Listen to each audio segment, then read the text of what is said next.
Hey, how you doing? This is an airplane, and any images that you take of it is going to have, two or three light streaks on it.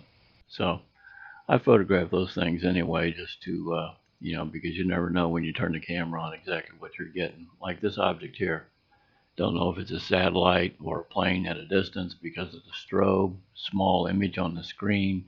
So I go ahead and photograph them anyway. Turns out this is not an airplane.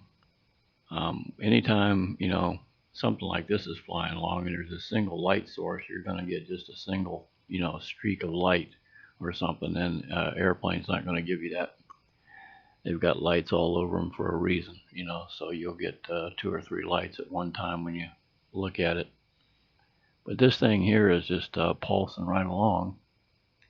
And so what I do is I mount my color camera right next to the infrared so I can take images as I go. And it's kind of tricky, to be honest, because you've got a moving target, and your natural tendency is to hold the camera still when you click the shutter.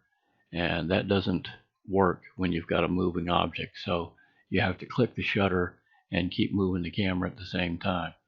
And it's you don't always win that battle there. But anyway, this is one of the objects, or one of the images of the object here. And wow, you know what I'm saying?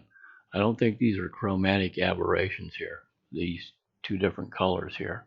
I think what that is energy of whatever kind passing through whatever the surface is made out of.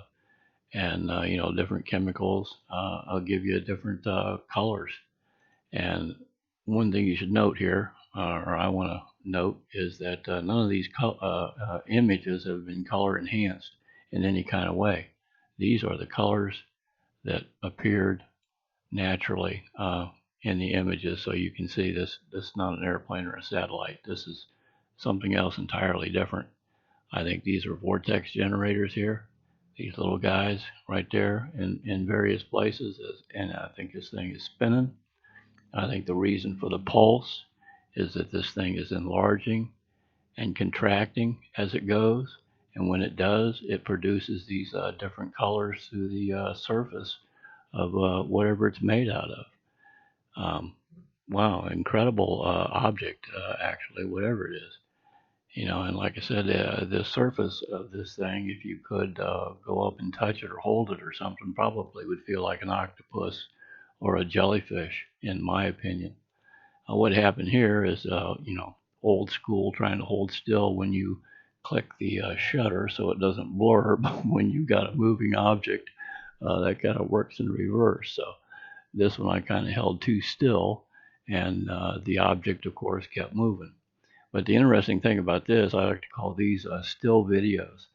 And in this still video, you can see the object in different places as it was moving along. It was powered up here just a little bit, completely off right here, powered back up, and changing colors here. Okay, if this is a chromatic aberration of some kind, this green would be all the way across the surface of this thing. But as it is, I think the energy level, as you can see, is changing as it goes along.